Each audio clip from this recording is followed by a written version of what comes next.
Welcome to this week's lecture. This is the week 4 lecture for QSO-600 Operations Management. This week we're going to cover two things. I'm going to talk about types of production processes because the textbook provides general information on a few production processes, but it doesn't really provide a lot of background into them. And the type of production process is very important when you're creating your operations project, your operations plan. So I'm going to go through some of the different production processes. Then at the end, I'm going to talk about how to analyze data in processes, data from processes. There is some general errors related to how people tend to look at variation within processes. I'm going to go over two concepts of variation, one called special cause variation, one called common cause variation.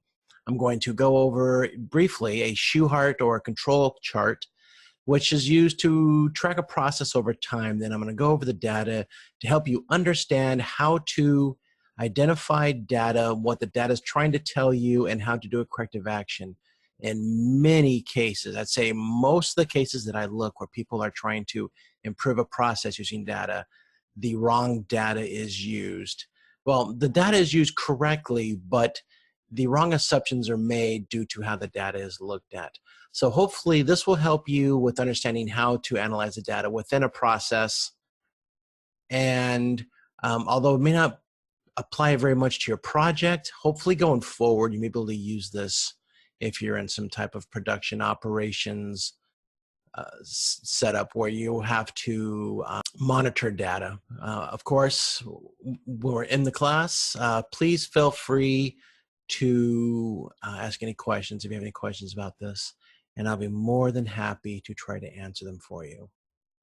So production processes, they all share generally the same thing. And even with services, although obviously raw material and parts is not really that applicable, you have demand information. You determine how much you require this process to use.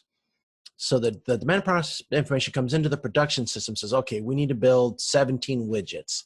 So then we pull 17 widgets worth of raw materials and parts and resources into our production system, and which in turn creates the product that comes out this end, and then we sell it. And there is a closed loop where you could actually use the Deming model to understand the closed loop, where the products are purchased, then the products are used, and then marketing or some other process, would be like in the middle, would identify how the customer used the product, what the customer liked, disliked. Then we'd have a redesign of the product, which would go directly to the production system. And then we would do forecasting, and sometimes in some supply chain systems, you can do like just-in-time, which just-in-time still uses forecasting, but not as much, obviously. So you could use some system to forecast, to pull a demand. If you're a supplier providing products to a manufacturer, sometimes it's contractual. You provide 17 widgets a month or a year or whatever. Or sometimes this demand information can be more formalized. But assuming that we're using a holistic view of an entire operation system where we go from supplier to customer, some forecasting to be involved or some delay. It just depends on how the system is designed. If there's any interest in this, please feel free to let me know in the class. I could post some of my supply chain stuff that talks about this in more detail. But for now, that's a bit more complex than we need to know. So this is really all we need to know. We have a demand for a product. The production system pulls the raw resources and the materials and parts into the production system. The production system creates the product, and the product goes out to the customer. So just pretty straightforward. So there are two general types of production processes. We have an intermittent production and continuous production. Intermittent production deals with a production system that is very flexible, has a lot of flexibility built into it. We tend to deal with small production sizes with more general purpose, flexible machines. So we do this so that we can move from product to product. And there's three general types here. If you look on the internet, there's probably other ones, but these are the three main ones that I've seen used.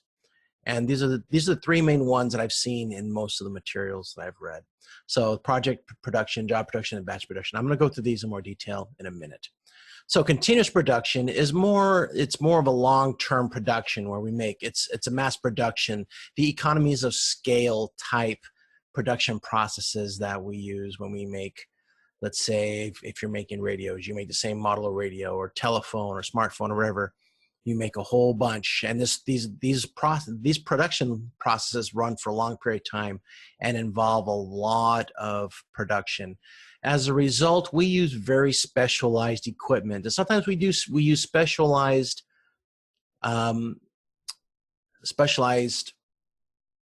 tools.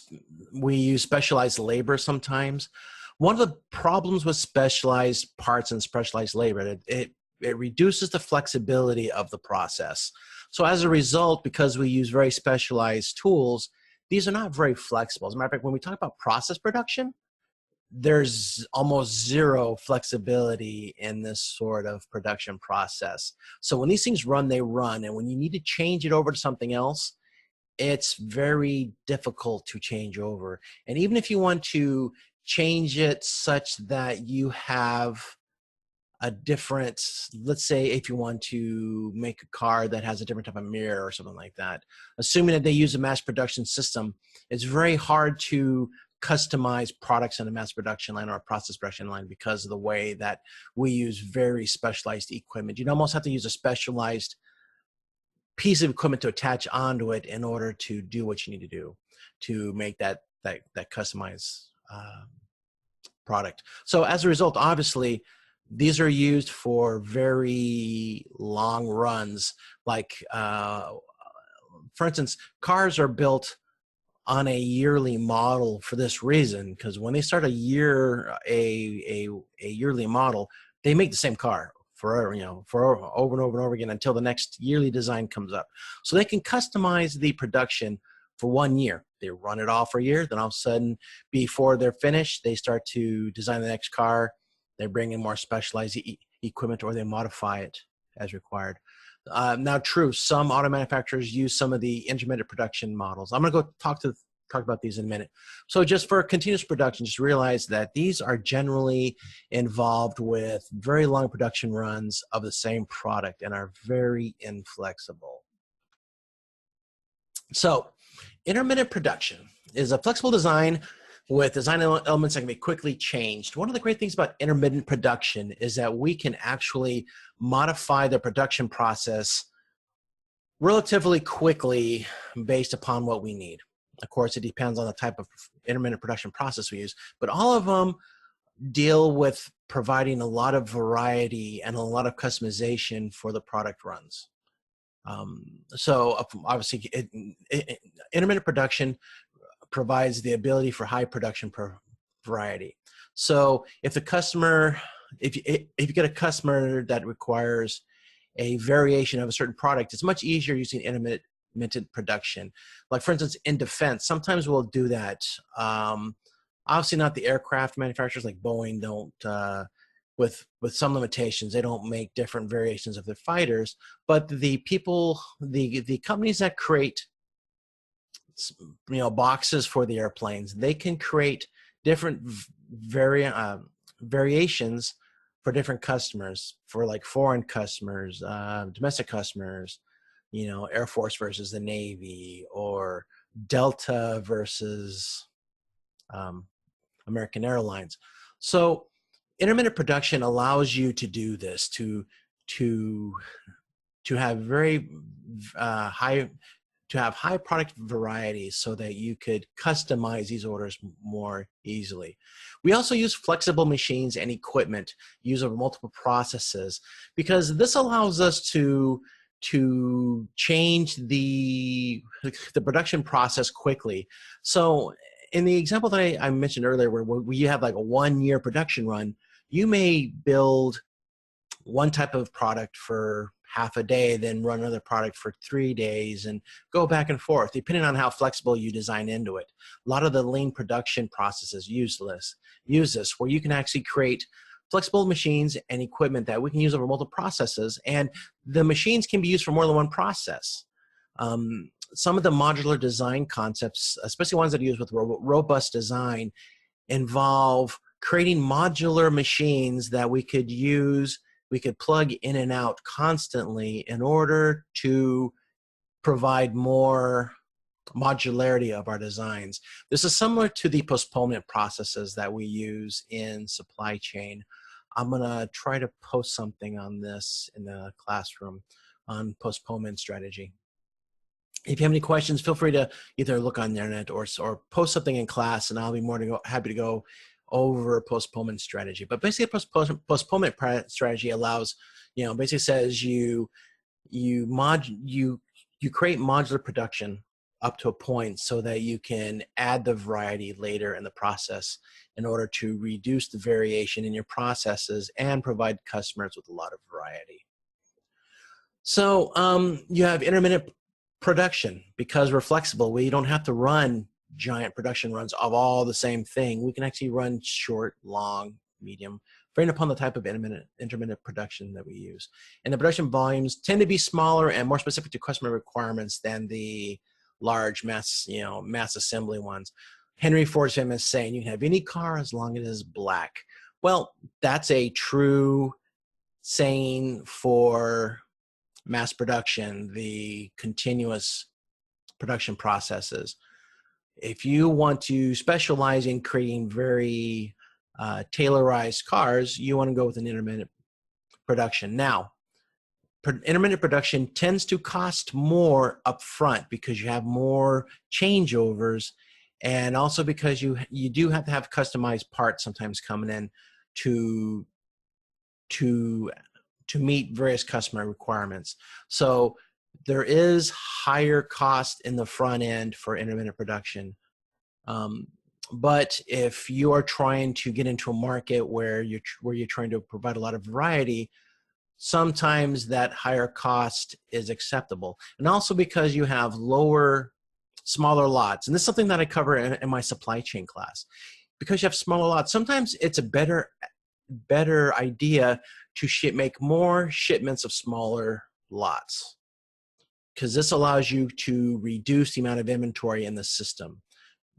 Not always. There is a break-even point where this is true, and you have to look at this break-even point for every production process when you go down this road. But in lean manufacturing, we focus on smaller shipments and more shipments to make. So yeah, you'll spend more money on transportation costs, obviously, because you have more shipments, but it allows you to move products around much more advantageously.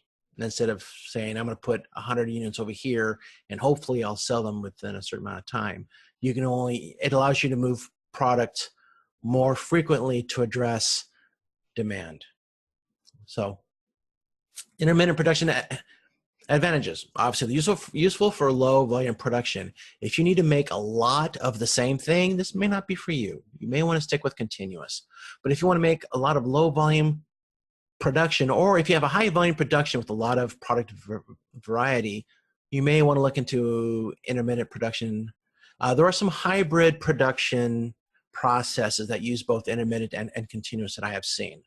And this goes back to the postponement theory. You could run a continuous production process for some of the sub-assemblies, the ones that you're going to use a whole bunch of, and then for the customized parts, you could run an intermittent production process for those very highly customized parts. So there are hybrid forms of production processes that do use both intermittent and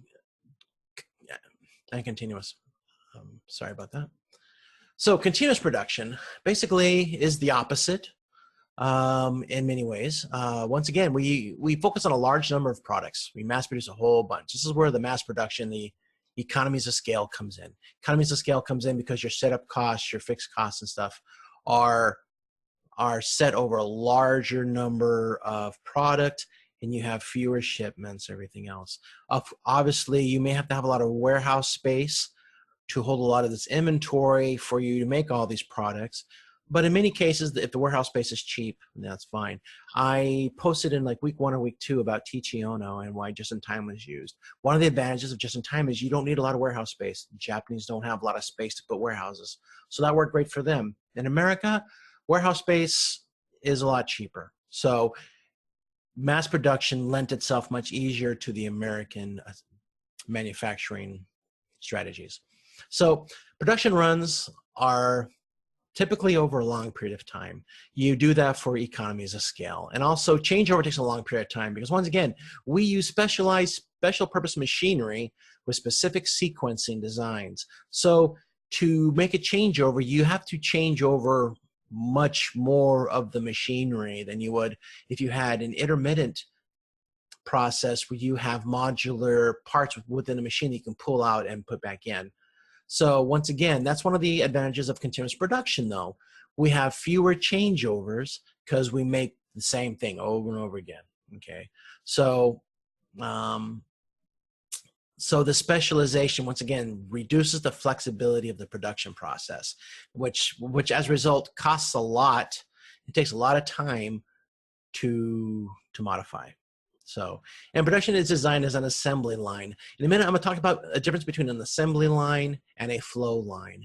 And we use balanced processes so that we can flow the material evenly through the entire assembly. We use this to reduce what's called work in progress. Because obviously, if you have a lot of stuff going through a process, you don't want to have a lot of stuff hung up. Now, one of the negatives about this is in some of these continuous production processes, then the amount of supervision is much higher because you have a lot more processes to monitor for work in progress and for defects, stuff like that. So there are some disadvantages, but if you have in general a fairly simple product design that you need a whole bunch of, and it's not very complex, you can get around that, especially if you have very tight defects, very tight standards, and you have a lot of discipline within your suppliers or your manufacturing. So this is where quality production really pays off. Really pays off in your continuous production. So now you also have high material planning accuracy because we can plan for building 1,000 of one thing. We'd say, okay, well, as you run this process, your ability to predict the material requirements are higher. Now your forecasting for sales is a little bit different, but the material planning for your process can be a lot more accurate than in an intermittent production process where you may be changing the product on the spur of the moment. So this high material planning accuracy allows us to have warehouses where you can store a lot more materials. I see this a lot in defense. When I worked at Boeing, we had a lot of like warehouses where because we would have a government contract where we would know what we would have to make every year worth of fighters and stuff. So it was very easy for us to do material planning. Now on the product support side, it's a little bit different. So that would be more of an intermittent production process. As a matter of fact, a lot of the repair facilities run an intermittent production process type. I'm not going to go into the service side of that, but yeah.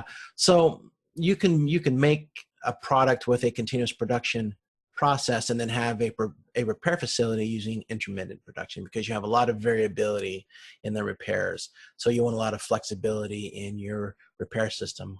So an error that I see sometimes is some companies will use a continuous production process as an intermittent production process, and they try to do this flexibility with the same product line. It usually is disastrous because they run into the problem of increased cost for setup, and it's not as easy to say, okay, we're just going to add an extra line to add the flexibility. There's a lot of cost involved, and the machinery is specialized, so you can't just like make 2 sets of specialized machinery and just expect it to run well. So the successful ones that I've seen run will use a continuous production for producing the product, and then an intermittent production process for repairs, product support, things like that.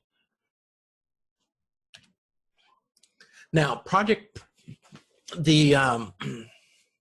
production. That's the first of the production processes for intermittent production. A project is used for a single product design over a specific period of time. And actually, the textbook has a good list of these. The list is in page, I'm looking at it now in the textbook, but I want to say it's page 227. Has a pretty good list of all these types of processes. So, it's page 227 on the electronic version, so maybe different in the paper-based version. So it's around page 227. So it's used for a single product design over a specific period of time. So if we're going to make an aircraft carrier, it's a single product over a specific period of time. So you would use a project production process for this. Now, to be fair, multiple products of the same design can be produced one at a time. So it's a single product design, and let's say if you make an aircraft carrier, then you can make another aircraft carrier using the same project. Usually they will take the same project and modify it with baselines and things like that based upon what they learned previously. But in general, you can use the same project for additional products that you want to make beyond the first one. So the operations designed in a fixed position layout, because we might make one single product. We're going to focus the operations on a single layout specifically designed for that single product. And they're usually shorter life cycle generally compared to other production types, because in a project, once a project is done, it's done. You're not running multiple lots of the same production. Now, of course, if you're building an aircraft carrier, that can be years, obviously. But if you're going to mass produce a bunch of aircraft carriers, it may be a longer life cycle for each aircraft carrier because you're trying to design in quality and all these other things, because you're going to be making multiple lots. So usually it's a shorter life cycle, and also allows for high customization to a customer order. As the project proceeds, you have a lot of these input points and milestones where you can come in and adjust things in the project to meet customer requirements. So this is a general project. You've probably seen these before. These are probably the most common within production processes outside of the factories, obviously. Job production. This is similar to a project production, except for now we are going to make a small number of a specific order. So the production is easier to stop and start than other types, except for a project production. And there's lower cost to set up and stop than other types also, because since we're going to create the scope is smaller, we have a small number, and it's a specific order. The setup costs tend to be lower because we have a much smaller scope in general. If we're going to make more than a handful of items, then you have more setup for larger lots for a longer period of time. So this allows us to produce a small number of products to specific customer requirements. I've seen in some cases where a project production type moves into a job production type, where we say, okay, we've made one of these. A good example is, once again, in defense, where we will make one type of a product for the government to test, and they test it and say, great, we love it, give us some more of these, we want to buy 6. Then we'll move into a job production process to make the 6. So this allows us to have multiple job production runs based on a similar design characteristic. In this example, we take that design characteristic from the project production. So flexible operations are possible using general purpose machines. So we use very general purpose machines because we want to be able to use these machines in other types of jobs. And this is one of the core attributes of an intermittent production process. Okay, so and these general purpose machines are highly customizable. So we can change these. If we made for instance, a red car one time, we can make a blue car with with with fairly easy change to our general purpose machines. And these usually require a high level of worker skill and specific training because we use general purpose machines. We use the high skill of the worker to address the general purpose machines to a specific requirement. So that's where the specific training and high level of worker skill comes in. So batch production is the next step. It's just one step up from a job production. Now we're talking low volume of production of grips and grips or batches. So now this is very common. We use a thing called modularity to create modules. Like for instance, if we're going to make a bicycle, we may make bicycle seats and frames and tires and chains, but we may use those chains and tires and seats amongst different models. So this allows us to create batches of a product while also providing a lot of flexibility to create different models of the same product. So this is also called quality production. Sometimes you hear it called that. And these are typically used in small and medium-sized factories because the production sizes are much smaller than in a large mass production system. And this is useful for when you have a lot of high variability in your demand, like in case, like for instance, you may have a high demand for product in 1 month and low demand for a product in another. So this allows you to easily modify the batch outputs to meet, like for instance, and this is something that we talk about in supply chains, where you have risk pooling, where you pool the demand across multiple different locations. You may have one location may have a need for a lot of product and another one may not. So you're able to quickly change the batch outputs to meet the needs of each location, which allows you to meet demands much quicker. So you're less vulnerable to high demand variability because you're more reactive to it. So flexible machines are used.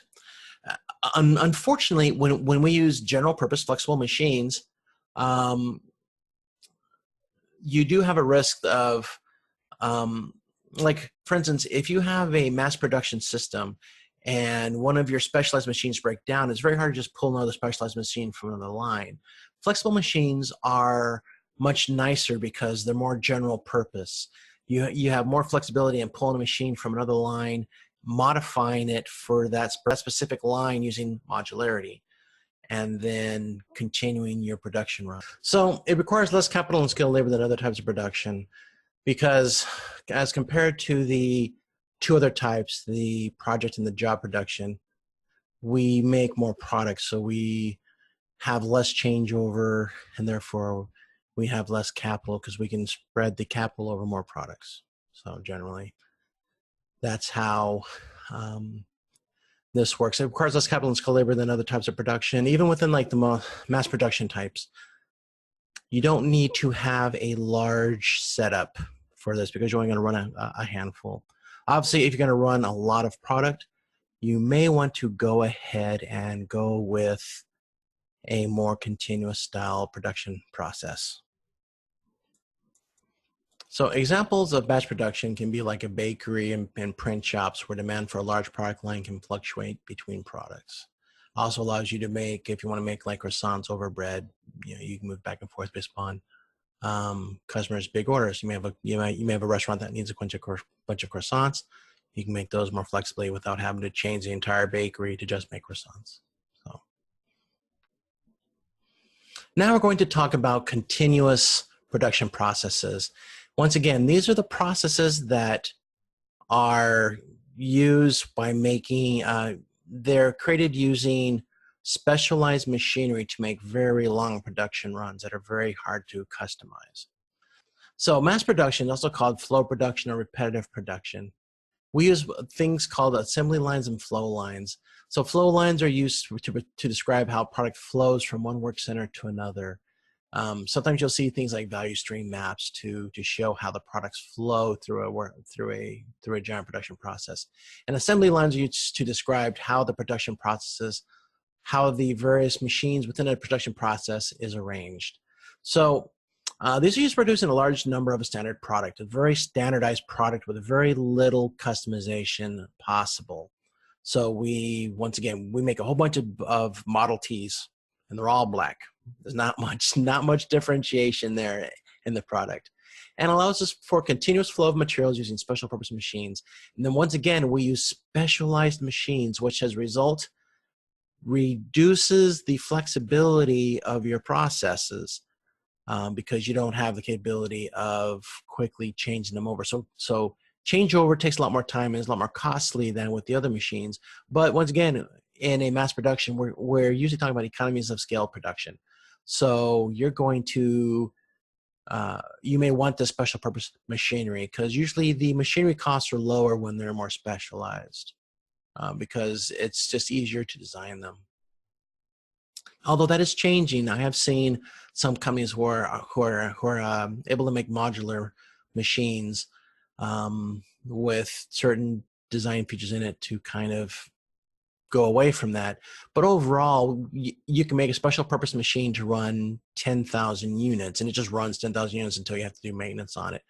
Whereas the more general purpose machines may do 10,000, but they may be spread out over many more products, smaller production runs. So it may take longer to get the value out of those machines. And now we also deal with less material handling, and we can use more low-skilled labor because now that we're very specialized, we can use specialized labor too. And we also use low-skilled labor, well, lower skilled labor anyway. So a lot of stuff is automated. This is where robots and automation comes in. We can increase the specialization of the systems, which allows us to use less material handling and lower skilled labor. So process production, we make a very high number of a single product. This is the mass production model on steroids. So we have almost zero flexibility as we make an entire factory focus on building only one product. Like for instance, if you may have an auto factory where you may have several mass production lines of different types of cars, you have a factory making only one product. These are rare, but certain industries such as refineries who may want to, they only make gas, gasoline, or they may make natural gas. So these require special purpose machines that are highly mechanized and they only do one thing. So these are extremely difficult to customize. But you do require semi-skilled workers that are skilled in that special purpose machine. So you also need skilled technicians, and you also need very high supervision, usually higher supervision than the other ones because the amount of automation is lower because you have such special purpose machines. The amount of automation may not be as easy as with a mass production system. So yeah, examples are like refineries that refine supplies into specific products. So if you have a factory that's making gasoline, it's almost impossible to turn it over into something that makes, for instance, like, tires or rubber, whatever. I'm not an expert on refineries, but it would be very difficult, much more difficult than other production runs. So if you want to just do one thing very well and a lot of it, process production is the way to go. Okay. So in recaps, generally when we talk about intermittent production processes, we're talking about short runs using very general purpose machines that are highly customizable and easy to modify. Continuous production processes are those that are large production runs of a single product using specialized machinery and labor that is usually less skilled than the other runs may require. So you would obviously use intermittent production processes for those things that you make very few of, okay? Or where you have a lot of customer variability, where the customer may want to customize their order. Like if you were Dell, you would use an intermittent production process so that you have flexibility in creating your production lines. Now, as I mentioned earlier, there are hybrid designs that use elements of both intermittent and continuous. I won't go into that too much detail, but if you want some examples, let me know in class and I will see if I can pull some up for you. Once again, you know, the continuous production runs are continuous. They run for a very long time. We sync our fixed costs over a large number of items, so the costs are lower for setup and everything else, but we don't set up very often. It's very hard to change over a mass production system, whereas in an intermittent production process is much easier to change over.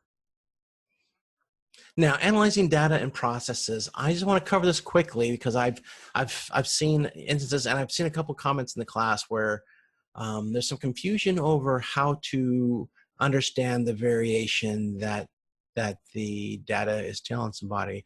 So in general, we use a control chart to show the performance of a process over time. So I'm going to show you a control chart.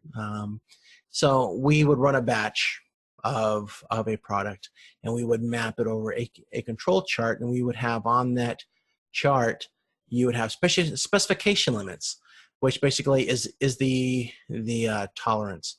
In many cases, these are called the voice of the customer, although in, like, for instance, Deming, he usually views inspections as the voice of the customer, and sometimes you'll hear specifications viewed as the voice of the engineer, because the specifications are the design specifications as we interpret the needs of the customer. And the upper and lower control limits represent the voice of the process. This is actually how the process is running, the health of the process.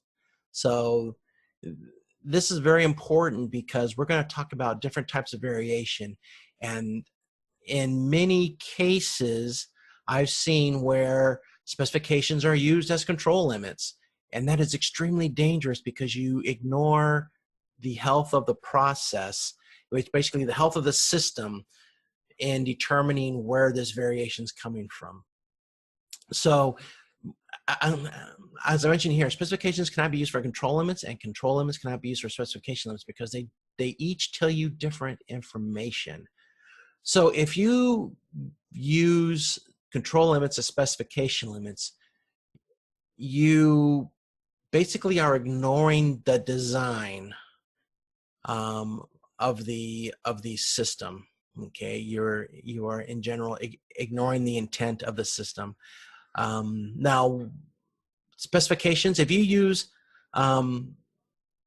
specifications for control limits, which I've seen, you are basically saying that the system will always operate based on its design, which is not true.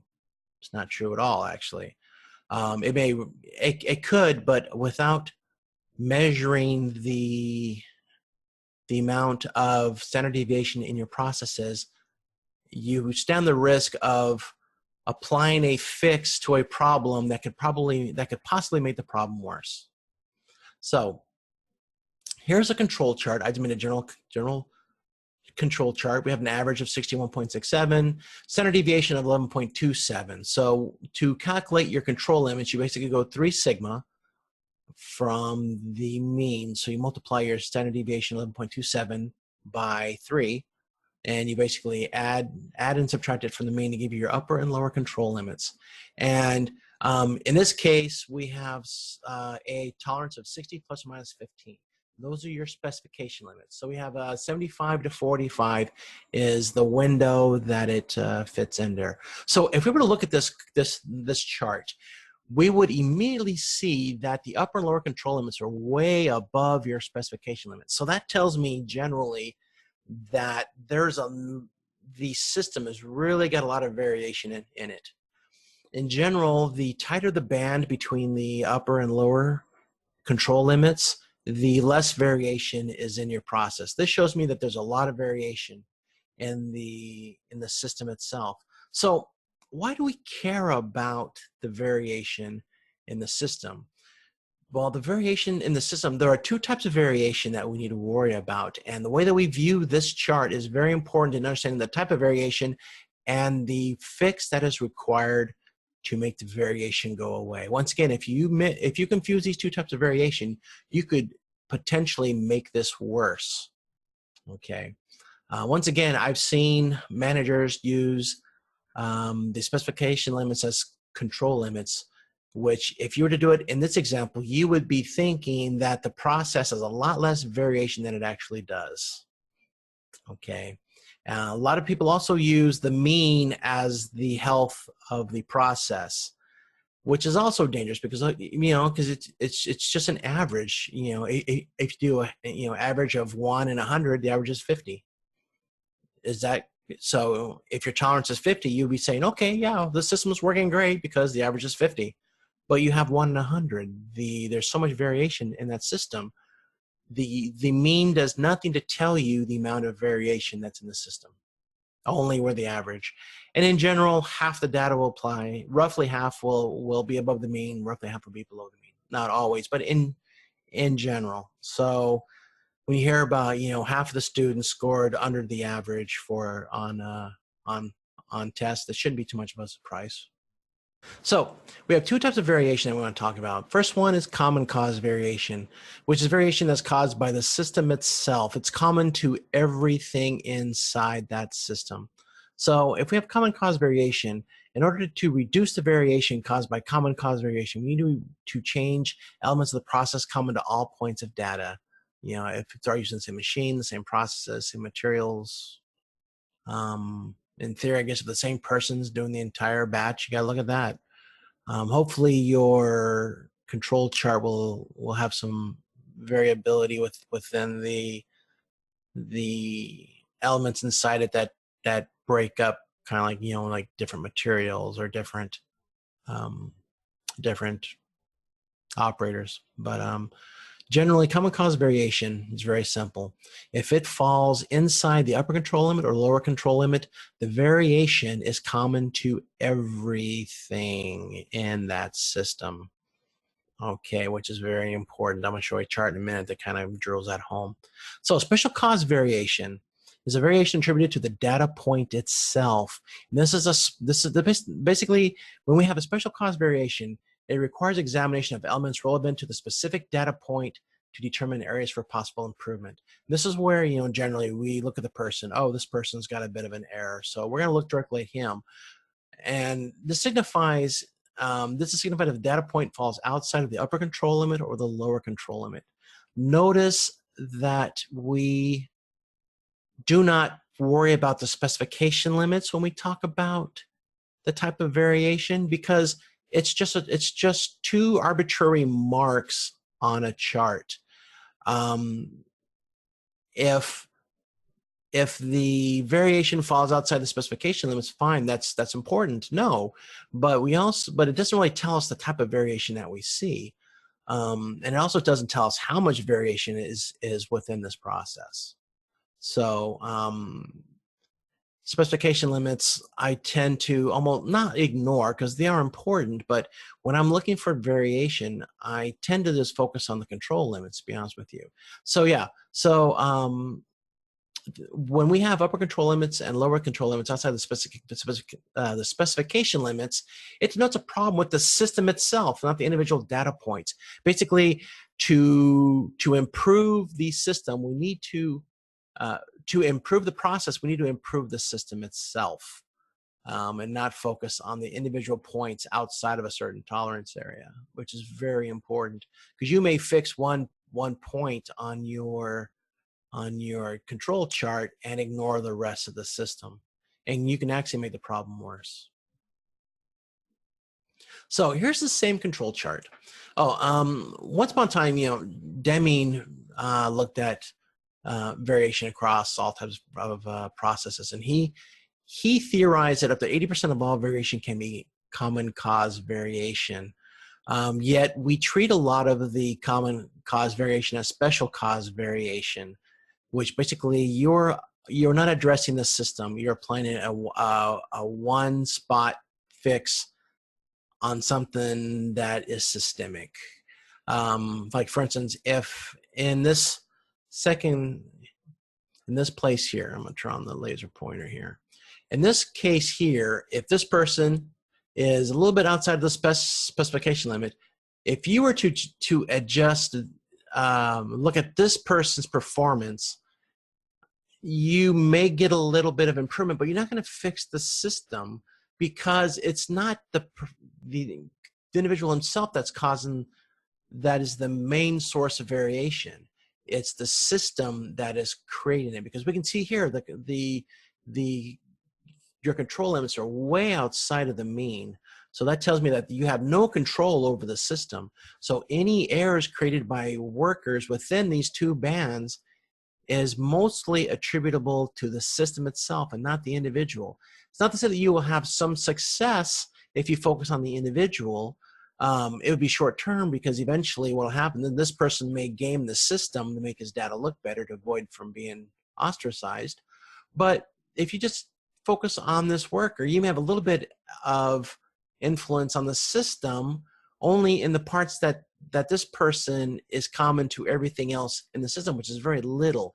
So you may make the problem worse, because this person may be causing errors that may be out of his control. But then you have everybody else is going to start focusing on, and as a result, people will start to say, oh my goodness, look what happened to Harry. We need to focus on our performance, and you start having people doctor the data so that it looks like everything is within your upper and lower specification limits, when actually you still got all this systemic variation in your system. Now here we have a special cause. This is where it's outside of the control limits. In this case, you can look for this spot for a specific, for a cause of variation specific to this particular circumstance. In this case, you may have some benefit, but treating these points that are within the upper and lower control limits as special causes will most likely only make the problem worse. Okay, so when you look at these control charts, keep this in mind. You want to look at the health of the system, which is used by using control limits, and you want to look at the health, and you also want to look at it within the context of the upper and lower specification limits. You want to see where does the mean fit amongst this, and also how tight is the band. Preferably, you want these two control limits markers inside your specification limits, ideally. But Debbie used to always say, let it run, let the process run, and if you have a system where people feel comfortable highlighting the problem with the data, and you treat these as common causes and special causes, or areas needing improvement and not punishment, you'll have some success. So I hope this helps. This is just a quick primer on variation within processes, special cause and common cause variation. If you have any questions on this, please let me know. I'll be more happy to address this in class. And I will be more than happy to clarify anything, any questions that you may have. So in this week, we're just going to continue to work on our projects. This week, you're going to focus on risks and stakeholders and stuff like that. You're going to make a graphic organizer. There's no discussion questions. I'll still use the week 2 discussion questions to throw some stuff out there for you guys. But if you have any questions, please let me know. If you want me to see something, review something during the week, let me know. I'll be more than happy to do that for you. Okay, if there's any questions, please bring them up in the class, and I'll be more than happy to bring them up later. Thank you very much for taking the time out to watch this video.